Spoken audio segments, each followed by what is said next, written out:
With that down and out of the way, let's move on to main topic number 3. And our third main topic today gets submitted to us by Kyle, who writes, "Hey, John. So I just read an article from ScreenRant about the novelization of The Rise of Skywalker stating Palpatine's mind just went into a clone and that's how he survived now. This completely retcons what the visual dictionary said, and it's giving me a headache thinking about which is canon. What are your thoughts on this? Thanks." All right. Thanks a lot for sending that in, man. And yes, for those of you who may have missed this over the weekend, now, the novelization for the Star Wars The Rise of Skywalker has come out. Now, it's not actually publicly available yet, but as they've done in times past, they actually released a bunch of copies of it at a festival this past weekend, and some excerpts from that novelization have now, or obviously being shared. One of the excerpts from the novel that got released, it happens during one of those opening scenes in the movie when Kylo Ren finds Palpatine, and it starts saying, "What could you offer me?" Like talking to Palpatine. This is from the novelization. It reads as follows. "What could you give me?" Kylo asked. Emperor Palpatine lived after a fashion, and Kylo could feel in his very bones that this clone body sheltered the Emperor's actual spirit. It was an imperfect vessel, though, unable to contain his immense power. It couldn't last much longer. And Kylo could feel in his very bones that this clone body sheltered the Emperor's actual spirit. Okay. So, what the novelization of Star Wars is saying is that the way the Emperor survived was that he was a clone. Okay. This is the frustrating thing to me. It's not the clone idea. The clone idea doesn't frustrate me. I am not a fan of the idea of them making this a clone. I'm not a fan of the idea in principle. Like if you had rewound the clock 6 months and told me, oh, by the way Palpatine survived, the way he is back, they do it via cloning. I wouldn't have been a big fan of that in principle, but fine, whatever. As long as you explain how the hell Palpatine is back. There are certain details in movies we don't have to know. There are certain details you do have to know. And when you set up the big sacrifice of Darth Vader throwing Palpatine down to the ditch, the Death Star blowing up and all that kind of stuff, and all of a sudden he's back, that's something you got to explain. You got to explain that. And they didn't. They didn't. Their explanation, as our friend Christian Harloff once said, their explanation was on how is Palpatine back? Because. That's it. That was their explanation in the movie. And that was frustrating that they didn't, but the implied message in the movie with that simple because message, the implied message was he just did. He survived it. His body is broken. He's falling apart. He's never been the same, but he survived it. Then, Rob, digging their own hole deeper, Lucasfilm puts out the visual dictionary of The Rise of Skywalker. You remember this, Rob? They put out the Rise of Skywalker visual dictionary, and they just started digging their hole even deeper when they get into this, there are these guys called the Sith Eternals. What the fuck are you talking about, Sith Eternals? Yeah, they were the Guns N' Roses fans in the stadium where Palpatine was. Yeah, they're called Sith Eternals. Why the fuck didn't you tell us that in the movie? Oh, we don't know. We just kind of overlooked that. And you see, says the visual dictionary, yeah, they gathered up Palpatine from what? The Death Star blew up in outer space or whatever. The Guns N' Roses fan club came along and you see, this is the visual dictionary. They gathered up Palpatine, brought him back to Exegol, and through all their explanation in the visual dictionary was they used a mixture of science and the occult to keep him alive, right? That's in there. Nothing in the visual dictionary remotely suggests that it's a clone. Because if he's a clone, and if the people writing the visual dictionary knew he was a clone, you would think, just logic dictates, you would write down, oh, and it was a clone body. But they didn't do that. There's no mention of him being a clone in the movie. That's a kind of a significant point.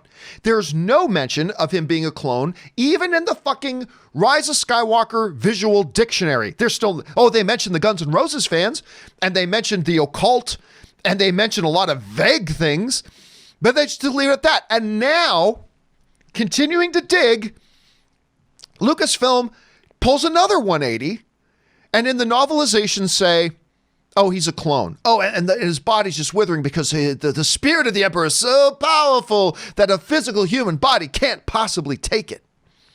Look, again, this is not me as a Star Wars fan being upset about the idea of them using a clone. I wouldn't have liked the idea, but if that was the plan from the beginning, okay, you're going the direction of the clone. Make something out of it. Make something good happen out of it. Even though I don't like the idea, make something good happen out of it. Go for it. But they've done this and this and this and this and turned left and turned right, and now they just keep digging the ditch. And they keep trying to pretend, Rob, this is the frustrating thing for me. They keep trying to pretend like canon still matters to them, when clearly it doesn't. They made a big deal, and I know you guys have heard me whine and bitch and complain about this before, but please indulge me as I whine and bitch and moan and complain about it a little bit more. When they took this thing over, they said, everything's canon now. Moving forward from this day on, everything's canon. If it's in the comic, it's canon. If it's in a book, it's canon. If it's in the movie, obviously, it's canon. If it's in a video game, it's canon. And then some things start happening in video games. Well, they're like, okay, well, maybe it's not the video games. Then we start to see some contradictions in some of the novels. And like, well, okay, it's canon as long as it doesn't contradict. It's like, I feel like Han Solo. That's not how canon works. And now they're doing this thing like no mention of him being a clone in the movie, completely suggesting something else in the visual dictionary.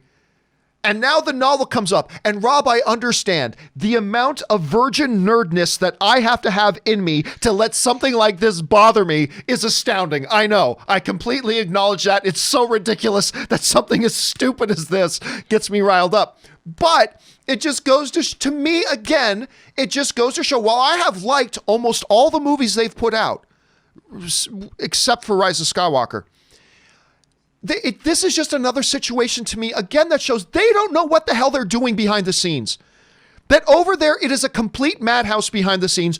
The left hand doesn't know what the right hand's doing. They can't get themselves together. And it goes, Rob, to the biggest criticism that a lot of people have had.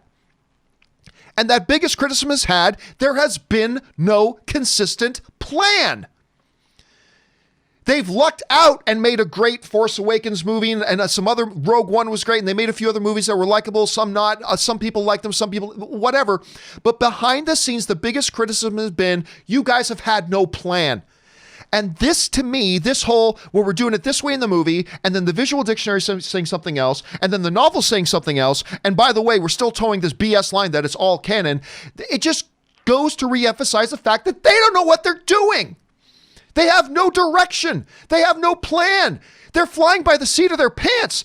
And yeah, they've put out some movies that I've really, really liked. But if you don't have your shit together behind the scenes, it's eventually going to catch up to you. And now we're just seeing it blossom into a huge fart flower. And it's just stenching up the room.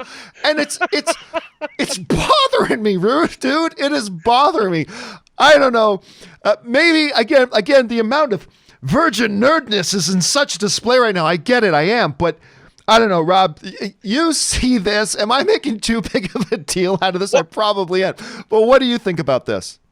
I don't think you're making a big deal about it at all, because I think that the powers that be that are running these large franchises that have, these movies are, Star Wars and Star Trek are a unique breed of film, and a unique breed of franchise, in that they have these extended universes with comic books, with video games, with visual dictionaries, and the fan base, the people that are paying the money that have made these things so successful, look at these things and pore over them. And it's part of why these franchises are successful in the first place. And when you have creators now that are spending less and less time paying attention to all this stuff, it does in fact seem like it's a slap in the face to fans.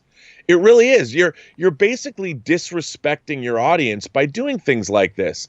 And when it comes down to it, it's like, oh, so when they put, it's very disappointing to think that when they decided to throw or shoehorn Palpatine into this movie, that they didn't even bother. And I blame J.J. Abrams and Chris Terrio for this because they were the credited writers on the movie. Obviously, they didn't use a lot of the ideas that were in the Duel of the Fates script. They used some of them, but they created this problem. And they don't even have their own answer. It's certainly not in the movie. But if you bring Palpatine back, J.J. Abrams, like so many of his other films, it's like, well, it doesn't really matter. He'll just show up. But with a franchise like this, it does matter. Because, then the future filmmakers that have to work in the Star Wars universe, whether you're working on a show or another movie or novelists or video game creators, they're all asking themselves, because they have to deal with logic questions in the work they do, how did this happen? And could it happen again? And when there is no reason and there is no understanding and there is no, they've got 3 different places, the movie, the visual dictionary, and now this novelization that say 3 different things. And none of them make any sense. And it's like, well, then why should we care? Why should we invest our time and our money and our patience and our souls in what you're turning out if you don't care enough to figure it out? And that's the problem that a lot of these franchises, I think, are suffering from now. These newer creators come in and they think, well, what does it matter? We don't have to explain it. Yeah, you do. You do. Because part of the appeal of these universes is the fact that there's so much lore. We all love our lore. And make sure our lore works, it somehow holds together. I think I just... Again, to me, I make no apologies that I love The Force Awakens. I love the movie. I'm passionately love the movie. I make no apologies that I love Rogue One. I love that movie. Yep. I make no apologies that I really enjoyed Solo. I make no apologies for that. I make no apologies that I really liked the Last Jedi. There are certainly things about it that I did not like. Undoubtedly, there are things about that movie I don't like, but there's things about it that I love. I make no apologies. If you don't like those movies, that's cool. That's great. If you don't like that I like those movies, fuck yourself with a cactus. I don't care. But even while this is going on, I have for a couple of years now, Rob, and I've been talking to you about it. I said, look, it just makes me nervous. The movies we're getting right now until Rise of Skywalker, which I didn't like, the movies we've been getting up till now have been working for me and everything, but it's been so overwhelmingly concerning seeing the lack of leadership behind the scenes with all the directors coming and going, the writers coming and going, and me asking the question, listen, your number one job as a head of a studio is to make sure you've got the right filmmakers in place and you're aligned with their vision and they're aligned with yours. And clearly we're seeing you drop the ball over and over again. And while somebody from the outside can look at this situation, Rob, and say, well, this is relatively a minor thing, to me, it's a systemic symptom, if you will, of what is the larger problem behind the scenes. That this is indicative, Rob. A little thing like this, and I admit it's a small detail, but a little thing like this with this whole, the Palpatine thing is one thing in the movie, it's another thing in the visual dictionary, now it's another thing in the movie. This is indicative of an operation that behind the scenes has been unable to know where they want to go, to properly track out what their path is, not just story-wise in the movie, but philosophy-wise behind the scenes as an overall franchise.